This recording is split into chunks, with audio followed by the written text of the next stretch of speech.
Assalamualaikum warahmatullahi wabarakatuh. Salam sejahtera buat Sobat Lin Whitening dimanapun berada. Oke, Bim akan lanjutkan cerita Yechen-nya. Tapi seperti biasa, bantu tekan tombol like dan berkomentar juga. Terima kasih sesudah dan sebelumnya. Oke, lanjut. Dan jangan lupa bantu tekan tombol like-nya. Terima kasih Tuan dan anak. Bab 1381 sampai bab 1385. Ketika He Yuanjiang menanyakan pertanyaan seperti itu secara tiba-tiba, wajah He Zikyu menjadi semakin merah. Dia berpikir dalam hati, apakah ini tidak nyaman? Tentu saja saya tidak nyaman. Pakaian dalam yang dibelikan Ye Chen untuk saya dua ukuran lebih kecil dari pakaian dalam yang biasa saya pakai. Pencekikannya semakin parah. Namun, dia pasti bisa tidak mengucapkan kata-kata seperti itu. Jadi dia hanya bisa menjawab dengan terbata-bata. Ah, ayah, aku baik-baik saja. Mungkin semangatku belum pulih. Aku sedikit gugup. He Yuanjiang tidak terlalu banyak berpikir. Mengangguk ringan, dan menghela nafas. Kamu pasti sangat menderita setelah tinggal di tempat seperti itu begitu lama. Dan kamu telah mengalami perang dan penculikan lagi. Jadi wajar jika kamu merasa gugup. Ekspresi He Zikyu dipenuhi rasa malu. Dan dia berpikir dalam hati, saya tidak tegang secara mental, tetapi tubuh saya tegang. Jika saya terus mencekik seperti ini, saya akan benar-benar kehabisan napas. Pada saat ini, He Yuanjiang yang berada di sampingnya menatap Ye Chen, memohon, Ye Chen, lihat pengiriman laut, bisakah kamu membiarkan Zikyu beristirahat selama 2 hari kemudian? Ye Chen tersenyum, tentu saja. Kami tidak bermaksud untuk segera memulai bekerja. Zikyu akan beristirahat dengan baik dalam 2 hari ini. Saya akan mengumpulkan sumber daya, dan kepala keluarga Ito di Jepang ada di Jinling. Dia memiliki hubungan yang baik dengan saya. Mengenai transportasi laut, kedua belah pihak memiliki banyak proyek yang dapat bekerja sama lebih jauh. Keluarga Ito He Zikyu berkata dengan terkejut, itu adalah keluarga nomor 1 di Jepang sekarang. Patriark mereka sebelumnya adalah Ito Yuhiko, kan? Tampaknya setelah kekacauan di Tokyo beberapa waktu lalu, setelah Ito Yuhiko terluka dan lumpuh, dia menyerahkan posisi kepala keluarga kepada putrinya, itu Nanako Ito. Ye Chen tidak menyangka bahwa He Zikyu mengetahui situasi keluarga Ito dengan sangat baik, jadi dia bertanya sambil tersenyum, apa, kamu juga telah memperhatikan situasi di Jepang, He? Zikyu mengangguk dan berkata dengan serius, berikut ini adalah kita harus memperhatikannya. Bagaimanapun, kita sedang mempelajari keuangan. Kita harus mempelajari negara-negara besar yang peringkatnya relatif tinggi di dunia. Produk nasional bruto Jepang menempati peringkat ketiga di dunia sepanjang tahun. Dan fondasi industrinya relatif kuat, lebih memperhatikan tren ekonomi. Ye Chen berkata, selain Nanako Ito, orang yang datang ke Aurus Hill kali ini juga adalah ayahnya Takehiko Ito. Saya akan memperkenalkan Anda kepadanya ketika saatnya tiba. He Zikyu berkata, tidak masalah. He Yuanjiang melihat waktu dan berkata, dia berkata, ngomong-ngomong, kalian berdua belum makan siang, kan? Ye Chen mengangguk, saya belum berpikir untuk makan. He Yuanjiang tersenyum dan berkata, saya belum, aku juga tidak makan. Aku selalu tidak nafsu makan sebelumnya. Sekarang kamu dan Zikyu kembali dengan selamat, dan aku tiba-tiba merasa lapar. Bagaimana kalau kita pergi makan? He Zikyu pada dasarnya belum makan apapun. Sejak naik ke atas pesawat, jadi dia merasakan rasa lapar menghampirinya. Jadi dia buru-buru berkata, aku juga lapar, ayo cari restoran untuk makan dan ngobrol. Ye Chen tentu saja tidak menolak, dan berkata dengan tersenyum, kalau begitu, aku akan mengatur makan siangnya. He Yuanjiang buru-buru berkata, bagaimana aku bisa membiarkanmu mengaturnya? Pamanku harus mentraktirmu makanan ini. Ye Chen berkata sambil tersenyum, saya punya teman baik yang memiliki restoran. Makanannya enak, dan orang yang tidak saya kenal baik tidak bisa memesan kamar pribadi. Jadi saya akan mengaturnya. Ketika Paman He ingin mengundang saya makan malam, dia bisa mengajakku kencan kapan saja. Bagaimanapun, kita semua ada di Jinling. Jadi nyaman untuk bertemu. He Yuanjiang tidak bersikeras mendengar ini. mengangguk dan berkata, "Kalau begitu paman akan mendengarkannya, sama-sama." Ye Chen merasa sudah lama sekali sejak dia tidak mengunjungi rumah Tianxiang Hongwukai. Faktanya, makanan di sana sangat enak. Hari ini kebetulan adalah reuni ayah dan anak perempuan He Yuanjiang dan He Ziqiu, jadi wajar saja, harusnya lebih megah. Jadi, dia mengeluarkan ponselnya dan berkata kepada mereka berdua, "Saya akan menelepon teman saya dulu dan biarkan dia membuat pengaturan." Setelah itu, dia menelepon Hongwu. Begitu telepon tersambung, suara Hongwu terdengar, "Tuan Ye, Anda ingin memanggil saya apa, Ye?" Chen berkata, "Itu benar, saya ingin mentraktir teman-teman saya makan malam. Jadi saya ingin bertanya kepada Anda tentang makan siang Tianxiang Mansion di siang hari. Apakah ada kamar pribadi?"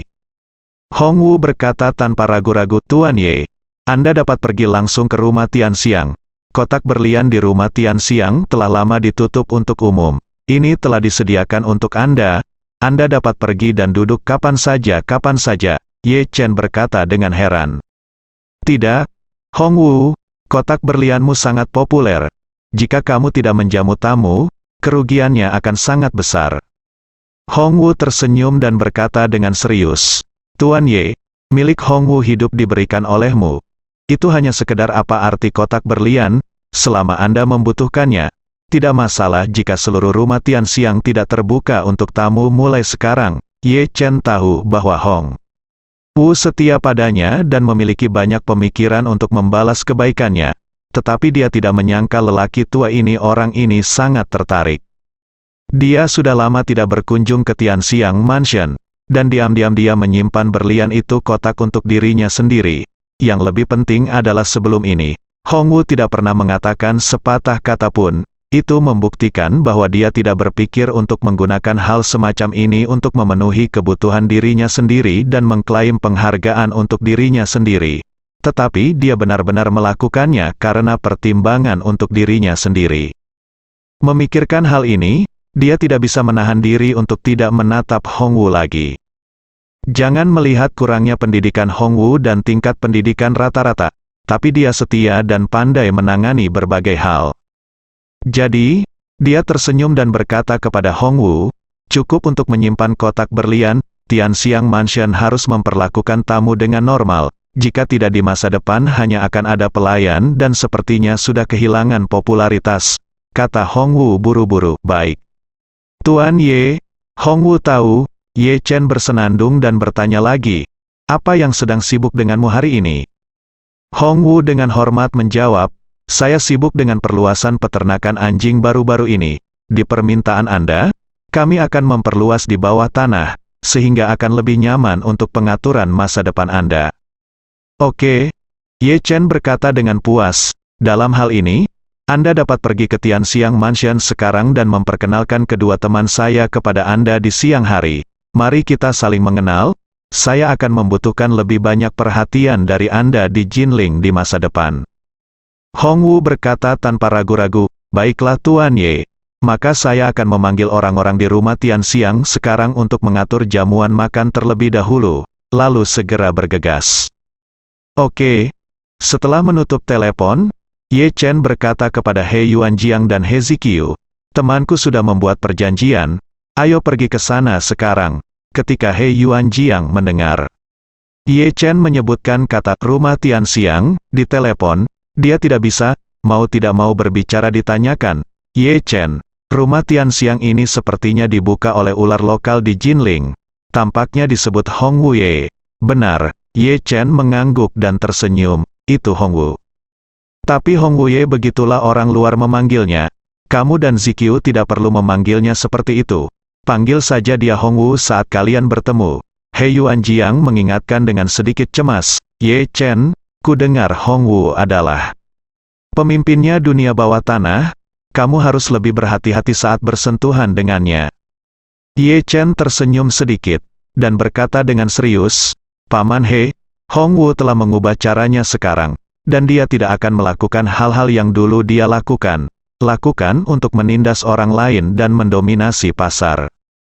Dan di bawah pengaruhnya, orang-orang di seluruh dunia bawah tanah Jinling sudah mulai melakukan bisnis yang serius, mereka sekarang menjalankan klub malam reguler, menjual minuman asli, membuka perusahaan keamanan, perusahaan bahan bangunan, dan bahkan perusahaan konstruksi. He Yuanjiang mengangguk sambil berpikir dan berkata, "Dengarkan dari apa yang Anda katakan.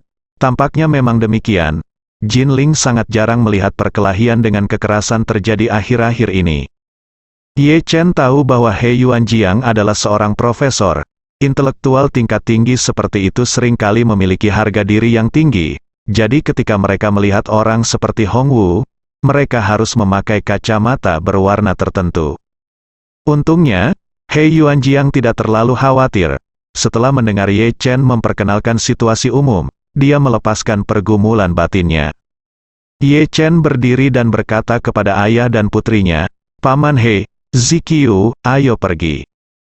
He Yuanjiang mengangguk dan berdiri. He Ziqiu di samping telah lama dicekik dan tidak tahan lagi dan tidak bisa menunggu, ingin berdiri. Terutama duduk di sofa, perasaan dicekik sungguh tidak nyaman. Sebenarnya, dia sudah lama ingin berdiri, tetapi ayahnya dan Ye Chen sama-sama duduk, dan dia tidak ingin berdiri di sana sendirian seperti orang bodoh, jadi dia hanya bisa mengertakkan gigi dan bertahan. Namun He Ziqiu tidak pernah bermimpi bahwa saat dia berdiri, dia tiba-tiba merasakan kaitan pakaian dalam di bagian atas tubuhnya di punggungnya terpental karena kekuatan tangannya yang terangkat ke atas sedikit terlalu keras.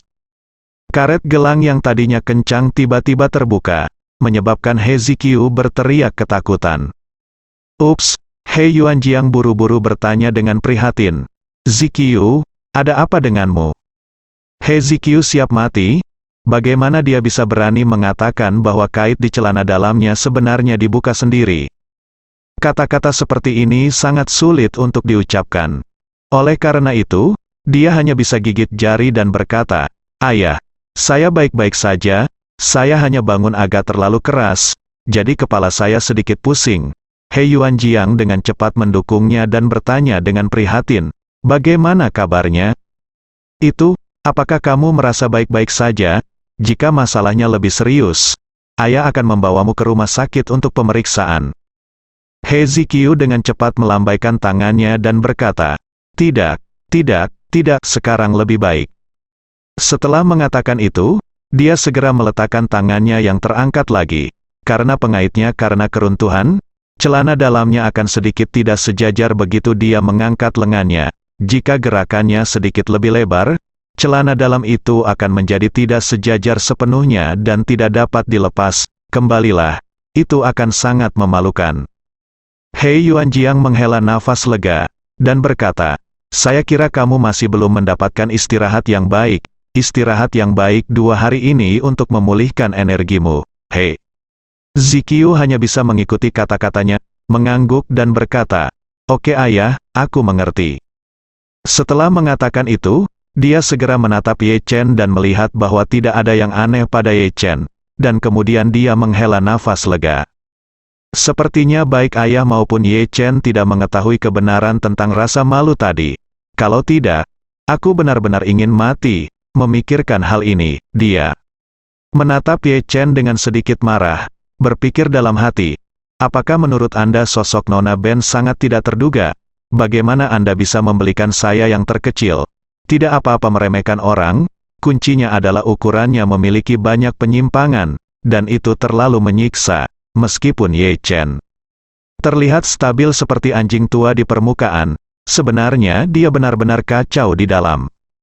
Betapa tajamnya inderanya, baru saja, dia tiba-tiba mendengar suara teredam yang tidak mencolok datang dari tubuh He Ziqiu, dan dia segera merasa ada sesuatu yang tidak beres.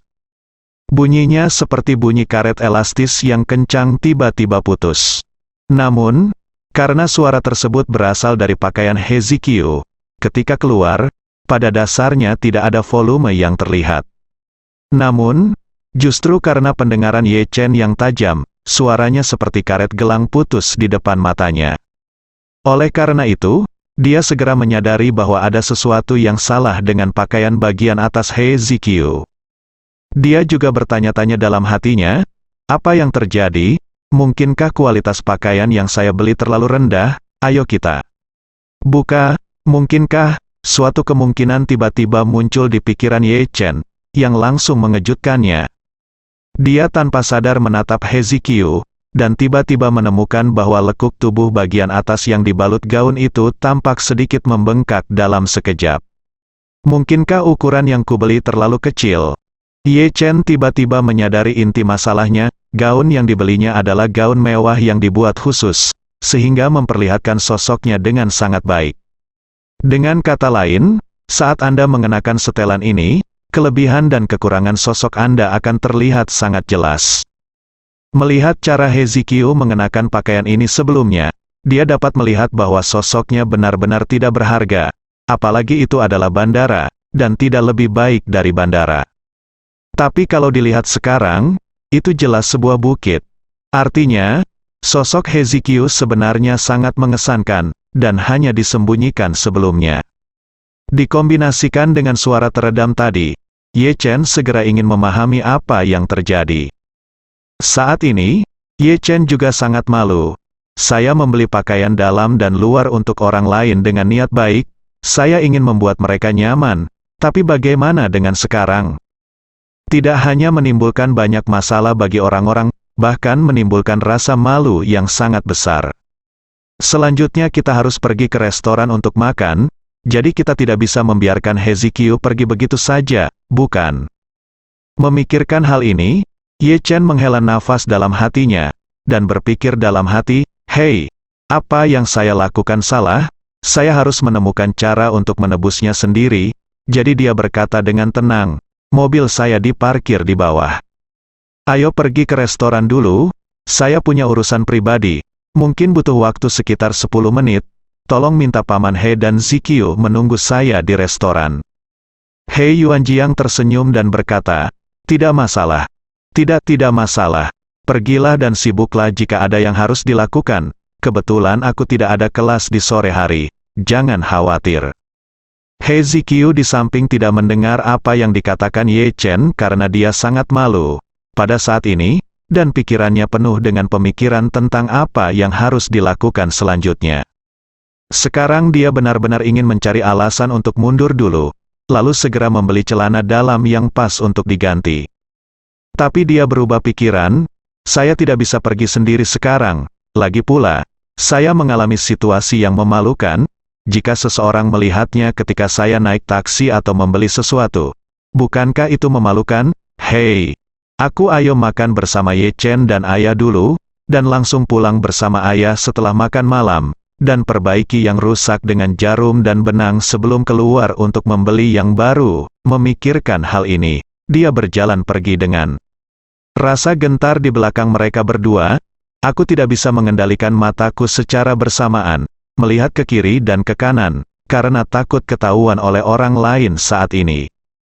Untungnya, semua profesor dan staf sekolah pergi makan malam pada siang hari, jadi saya tidak bertemu orang lain sepanjang perjalanan.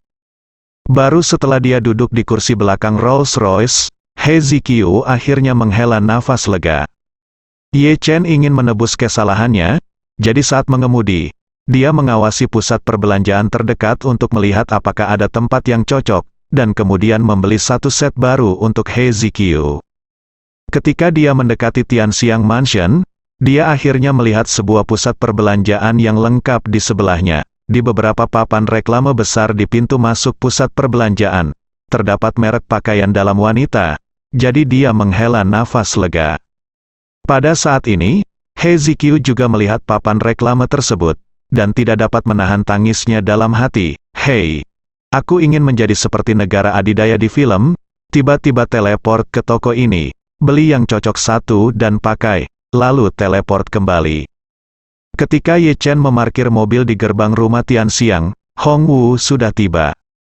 Begitu dia melihat Ye Chen datang, dia segera datang bersama manajer rumah Tianxiang dan berkata dengan hormat, "Tuan Ye, kotak berlian telah diatur untukmu." Ye Chen mengangguk, menunjuk ke He Yuanjiang di sampingnya, dan Hezekiah, yang baru saja turun dari mobil, berkata, "Hong Wu, izinkan saya memperkenalkan Anda. Ini adalah Profesor He Yuanjiang He dari Universitas Keuangan dan Ekonomi Jinling. Yang di belakang adalah putri Profesor He, Nona He Zikyu he. Hongwu buru-buru melangkah maju. Dia berkata dengan sopan, Profesor He dan Mas He, ini Hongwu. Senang bertemu kalian berdua. He Yuanjiang dan He Zikyu juga mengangguk sopan kepada Hongwu. Ye Chen berkata saat ini, Hongwu, jika Profesor He atau Nona He membutuhkan bantuan di Jinling mulai sekarang, Anda harus lebih memperhatikan. Hongwu berkata tanpa mengucapkan sepatah kata pun, jangan khawatir, Tuan Ye. Dengan kata-katamu, di masa depan, setiap kali Profesor He dan Nona He berbicara, aku, Hongwu, akan melakukan yang terbaik. Ye Chen mengangguk dan berkata kepadanya, bawa Profesor He dan Nona He masuk dulu, dan bawakan makanan dan minuman pertama. Menurut pengaturan, ada yang harus saya lakukan dan akan kembali dalam 10 menit. Setelah itu, dia berkata kepada Profesor He, Paman He, Anda dan Zikyu masuk dan duduk dulu, saya akan kembali dalam sebentar. Oke. He Yuanjiang dia mengangguk dan berkata, kalau begitu ayo masuk dan menunggumu. Jangan terburu-buru dalam perjalanan, oke, Ye. Chen menyerahkan ayah dan putrinya itu kepada Hongwu, dan buru-buru kembali ke taksi, menyalakan mobil, dan berbalik untuk pergi ke tempat yang baru saja dia lewati, mall itu. Dengan pengalaman membeli pakaian dalam di pagi hari, Ye Chen kali ini sangat santai. Begitu masuk ke dalam toko, dia langsung bertanya kepada penjualnya, karena set yang dibelinya di pagi hari berwarna hitam, dia membeli atasan hitam secara terpisah. Waktu pakaian dalam. Soal ukurannya, karena pagi hari pakaian He Zikyu sudah melar, ia cukup menambahkan 2 ukuran, dari A hingga C. Setelah membeli pakaian dalam, Ye Chen bergegas kembali tanpa henti dan memarkir mobilnya lagi di depan Tianxiang Mansion. Ketika dia hendak keluar dari mobil, dia tiba-tiba menyadari bahwa dia tidak bisa membawa tas pakaian dalam langsung ke kotaknya, jika tidak, He Yuanjiang akan melihatnya. Anda bahkan mungkin mengira Anda nakal. Jadi, dia mengeluarkan celana dalam itu dari tasnya, melipatnya dan memasukkannya ke dalam sakunya. Meski sakunya menggembung seperti ini, untungnya tidak ada yang menyangka kalau di dalamnya berisi celana dalam wanita. Saat ini, He Yuanjiang dan He Zikyu sedang duduk dan mengobrol di dalam kotak berlian. He Yuanjiang ingin mengetahui detail penculikan putrinya di Suriah, jadi dia mengajukan banyak pertanyaan. He Zikyu menjawab dengan linglung, tapi yang terpikir olehnya hanyalah pakaian dalam. Ini adalah pertama kalinya dia menghadapi kesulitan seperti itu. Pakaian dalam yang terlepas tergantung miring di dalam pakaiannya, betapa tidak nyamannya rasanya. Saat ini, Ye Chen mendorong pintu dan masuk. Melihat Ye Chen, He Zikyu merasa lebih kesal. Bukan karena dia membenci Ye Chen, tapi terutama karena set pakaian dalam yang dibelikan Ye Chen untuknya benar-benar mengacaukannya. Yang di bawah ini sangat eksplisit sehingga aku mengertakkan gigi dan menahannya, tapi yang di atas, benar-benar akan membuat orang marah. Ye Chen juga melihat ekspresi aneh He Zikyu dan kurasa dia pasti sangat tidak nyaman sekarang. Mungkin aku selama ini mengeluh tentang diriku sendiri di dalam hatiku.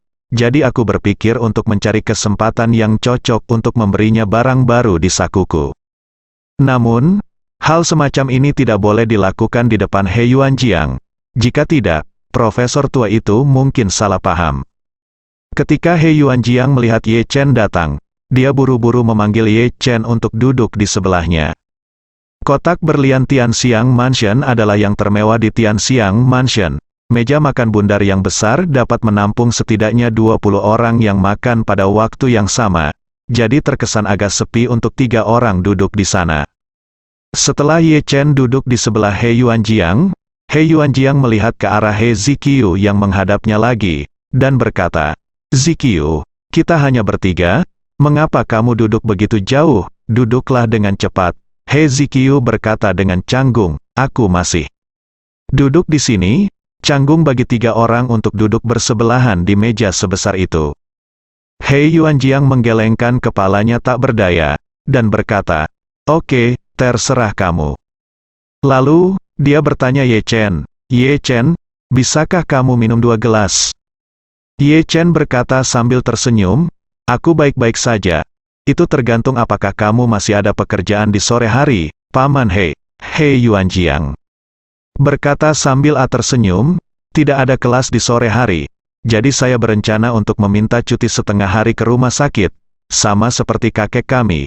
Kami minum 2 kali di siang hari. Dan kemudian saya membawa Zikyu pulang untuk beristirahat dengan baik.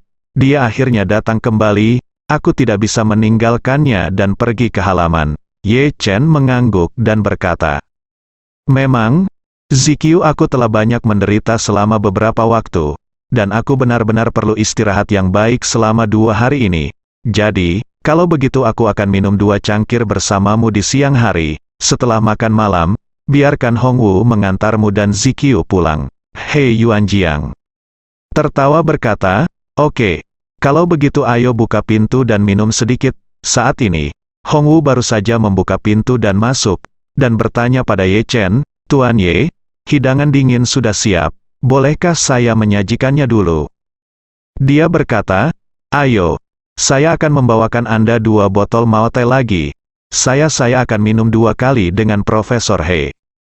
Oke, Hongwu setuju tanpa ragu-ragu dan berkata, saya akan memberi Anda hidangan panas langsung sesuai dengan spesifikasi kotak berlian. Sudah diatur, Ye Chen melambaikan tangannya, jangan terlalu boros. Hidangan di kotak berlianmu untuk 20 orang. Kita hanya bertiga, bagaimana kita bisa makan begitu banyak? He Yuanjiang juga berkata dengan tergesa-gesa, ayo makan apapun yang kita mau. Tidak apa, tapi jangan terlalu boros dan boros. Sekarang seluruh negeri mempromosikan ketekunan dan berhemat. Kita juga harus menanggapi seruan tersebut dan mengakhiri pemborosan. Ye Chen punya ide dan berkata, Profesor He, kenapa bukankah kamu langsung ke dapur dan melihat-lihat? Kalau berminat biar chef yang mengaturnya langsung. Kita bertiga bisa pesan 4 hidangan panas dan 1 sup. He Yuanjiang buru-buru berkata, tidak, saya bukan orang yang pilih-pilih makanan, saya bisa makan apapun yang saya mau. Ye Chen berkata sambil tersenyum, sejujurnya, saya punya sindrom pilihan. Jadi saya ingin melakukannya, memintamu untuk melihat dan memilih apapun yang kamu suka. Beberapa hidangan. Hongwu, yang berada di samping, bingung dan berpikir dalam hati. Obat apa yang dijual di labu ini? Tuan Ye, jika kamu ingin memesan makanan, tidak bisakah saya membuka menunya saja? Mengapa Anda ingin Profesor He ini mengunjungi dapur belakang? Secara umum, pelanggan tidak diperbolehkan mengunjungi dapur belakang sebagian besar restoran, dan Tianxiang Mansion punya tidak pernah menjalani prosedur operasi seperti itu. Hanya ingin tahu, dia tiba-tiba melihat sekilas. Kebalikan dari Ye Chen, He Zikyu, yang tampak luar biasa, tetapi sedikit mengernyit, dengan ekspresi sedih, sehalus dan menawan seperti Lin Daiyu, tiba-tiba mengerti dalam hatinya. Ternyata Tuan Ye ingin mengirim Profesor He ini pergi dan tinggal berdua dengan putrinya. Memikirkan hal ini, Hongwu buru-buru berkata kepada He Yuanjiang, Profesor He, Anda adalah tamu terhormat Tuan Ye. Itu terserah Anda untuk datang. Setelah selesai berbicara, dia langsung memberi isyarat mengundang, dan berkata dengan hormat, Profesor He, silakan pindah ke dapur belakang, dan saya akan memperkenalkan Anda pada hidangan khas kami di Tianxiang Mansion. Dia merasa keramah tamahannya sulit ditolak, jadi dia tidak punya pilihan selain setuju. Berkata, oke, kalau begitu saya lebih suka bersikap hormat daripada patuh. Segera setelah itu, He Yuanjiang dan Hongwu meninggalkan kotak bersama.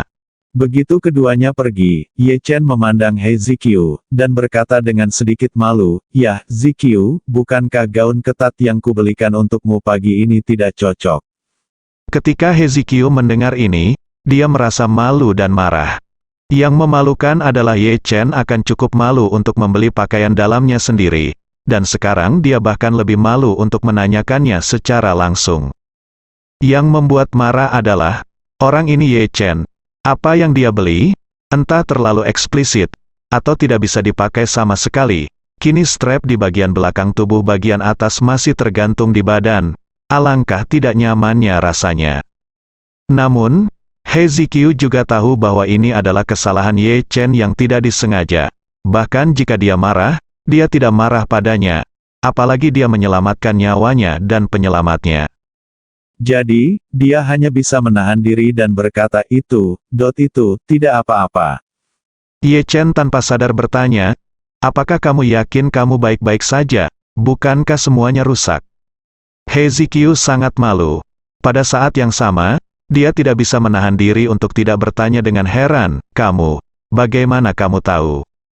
Ye Chen berkata sedikit dengan nada meminta maaf, aku benar-benar minta maaf tentang ini. Aku tidak terlalu memikirkannya ketika aku membelinya. Jika aku tahu ini masalahnya, aku seharusnya membeli yang besar. Sangat mudah untuk membeli yang kecil, tetapi mudah untuk membicarakannya ketika itu besar, tetapi itu pasti akan canggung jika kecil. He Ziqiu tersipu malu, dan sama sekali tidak ingin melanjutkan diskusi topik ini dengan Ye Chen. Saat ini, Ye Chen mengeluarkan pakaian dalam yang baru saja dia beli dari sakunya. Dia ingin pergi dan menyerahkannya padanya, tapi dia pikir akan aneh memberikan pakaian dalam itu kepada orang seperti ini, jadi dia mengenakan pakaian dalam itu, meja makan. Mendorongnya di depannya, dia berkata dengan malu-malu, ini yang baru. Saya sengaja membelinya 2 ukuran lebih besar. Apakah Anda ingin pergi ke kamar mandi dan menggantinya sekarang? He Ziqiu tidak pernah bermimpi Ye Chen benar-benar bisa mengeluarkannya dari sakunya, dia mengeluarkan celana dalam lainnya, dan yang lebih mengejutkannya adalah pakaian dalam itu ternyata adalah merek yang dia lihat saat dia naik mobil tadi. Ini berarti Ye Chen baru saja mengatakan ada yang harus dia lakukan, tapi dia benar-benar pergi membelikan pakaian dalam untukku. Pikirannya bertepatan dengan pikiranku, memikirkan hal ini. He Ziqiu sangat tersentuh. Dia tidak menyangka Ye Chen begitu perhatian. Pada saat ini, dia benar-benar tidak peduli untuk menjadi pemalu, dan dengan cepat mengambil pakaian dalam yang didorong Ye Chen, berdiri, tersipu dan berkata, terima kasih, Tuan Ye. Setelah selesai berbicara, dia bergegas ke kamar mandi di dalam kotak. Dia melepas celana dalam yang ukurannya tidak pas secepat mungkin, dan tanda-tanda retak pada sambungan di bagian belakang sangat jelas terlihat. Dia ingin membuang pakaian dalam ini ke tempat sampah, tetapi tiba-tiba sebuah pikiran terlintas di benaknya, membuatnya menyadari bahwa ini adalah set pakaian dalam pertama yang diberikan Ye Chen padanya, dan itu juga set pakaian dalam pertama yang dia miliki, diterima dalam hidupnya pakaian dalam dari seorang pria. Jadi, dia tidak sengaja menggulung celana dalamnya dan menyimpannya dengan tenang. Kemudian, dia mengeluarkan yang baru yang dibeli Ye Chen. Kali ini, ukurannya pas, yang membuatnya menghela nafas lega. Rasanya seperti saya memiliki ukuran 40 kaki tetapi berjalan sepanjang hari dengan sepatu ukuran 35. Akhirnya menjadi normal sekarang. Beberapa menit kemudian, ketika He Ziqiu keluar dari kamar mandi, seluruh tubuhnya telah berubah total. Sebelumnya, dia selalu sangat berhati-hati, tidak berani melakukan tindakan besar apapun, dan suasana hatinya sangat buruk. Tapi sekarang, ukuran pakaian dalam baru Ye Chen sangat pas. Setelah menggantinya, semua perasaan dan emosi negatif langsung hilang, yang membuatnya merasa jauh lebih mudah. Setelah keluar, dia meletakkan tangannya di belakang punggungnya, memegang pakaian yang telah dia ganti, karena takut terlihat oleh Ye Chen. Ini terutama karena gaun Chanel yang dibelikan Ye Chen untuknya tidak memiliki saku, jadi dia tidak tahu di mana harus menaruhnya, jadi dia harus membawanya di belakang punggungnya. Melihat Ye Chen, He Ziqiu berkata dengan sedikit malu-malu, Tuan Ye, terima kasih banyak. Ye Chen tersenyum sedikit, dan berkata dengan serius, semuanya sebagaimana mestinya, apakah kali ini cocok? He Ziqiu tersipu dan mengangguk, pakaian dalam ini sangat pas. Tapi dia terlalu malu untuk mengatakannya secara langsung. Jadi, dia hanya bisa menurunkan kelopak matanya sedikit dan berkata dengan tidak wajar, Tuan Ye, tolong hitung berapa total biayanya.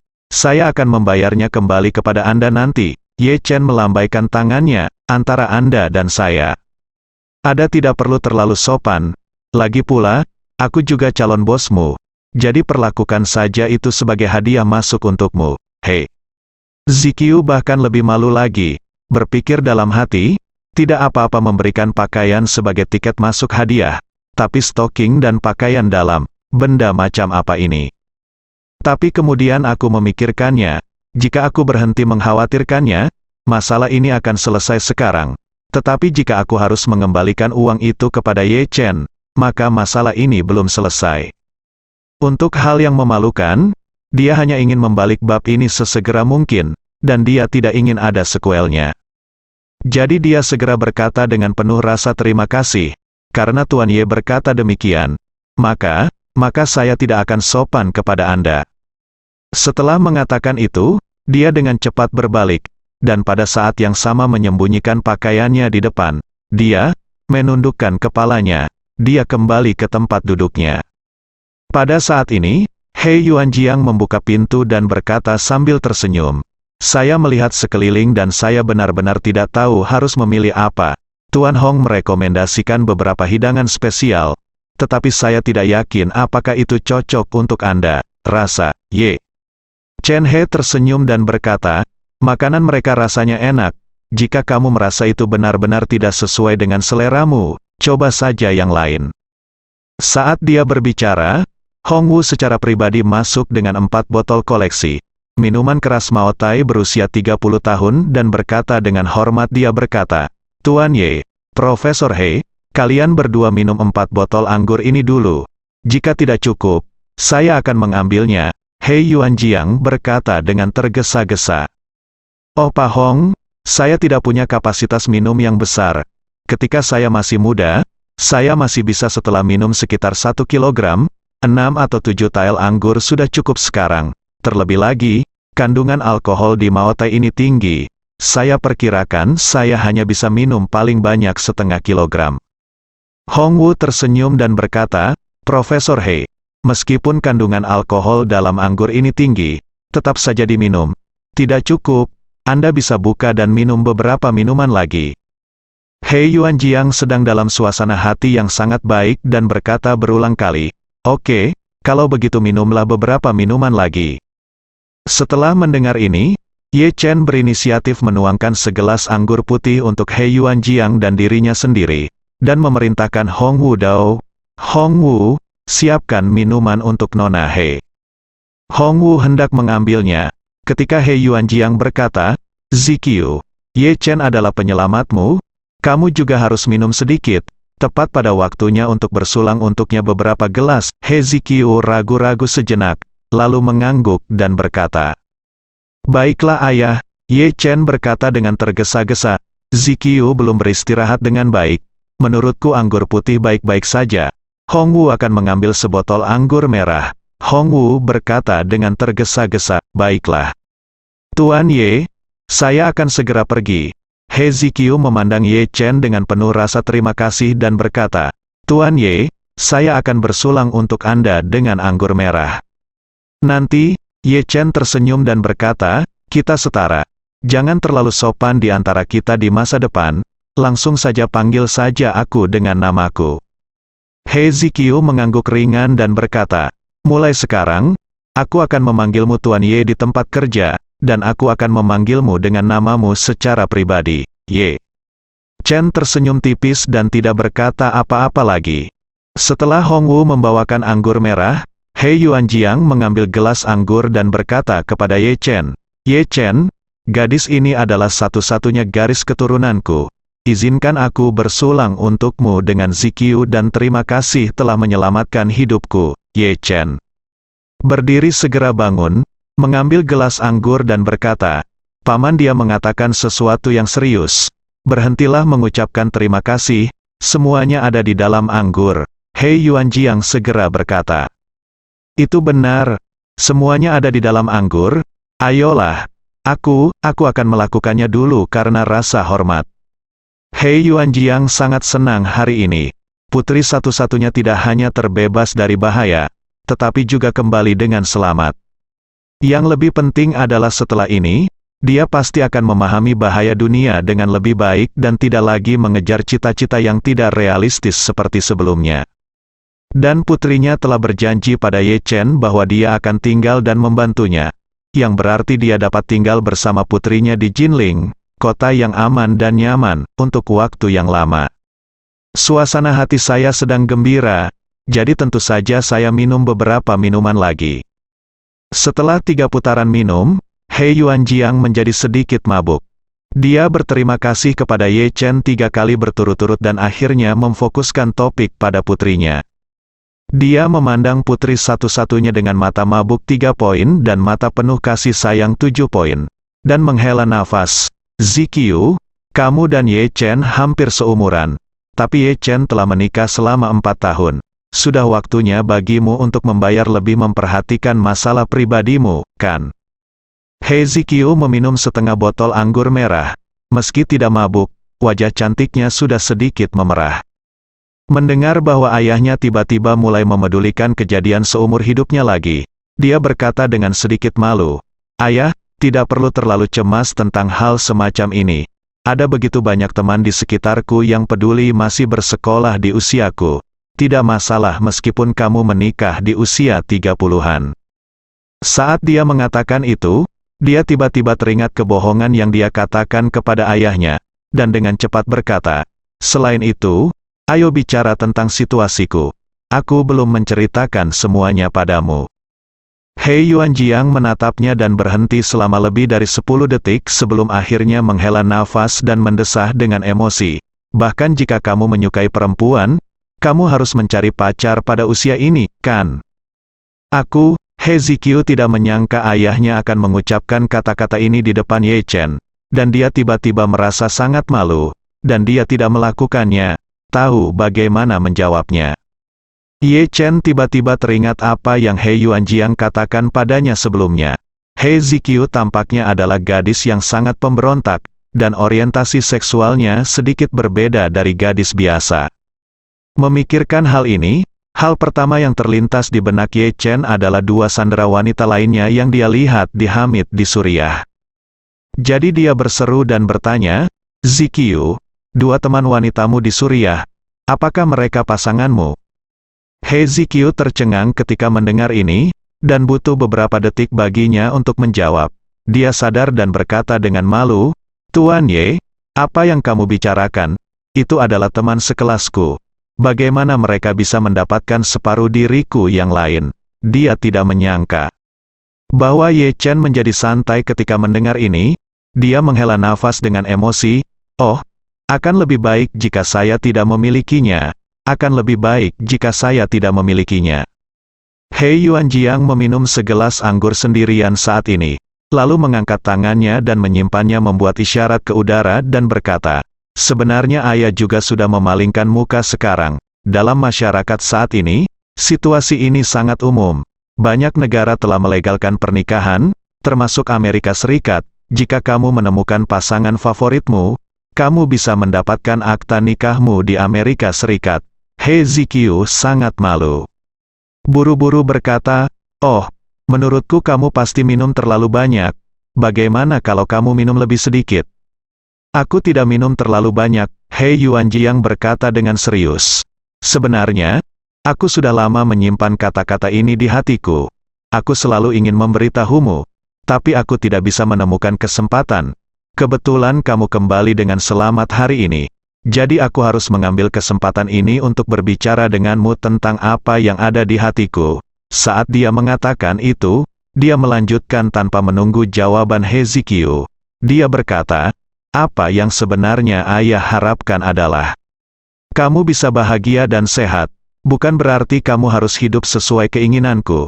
Hidup ini singkat, jadi kamu harus menjalaninya sesuai keinginanmu." Pada titik ini, setidaknya dia menuangkan segelas anggur untuk dirinya sendiri, meminum semuanya sekaligus, lalu berkata, "Ayah juga memperhatikan beberapa gadis asing yang berada dalam situasi yang sama denganmu selama periode ini.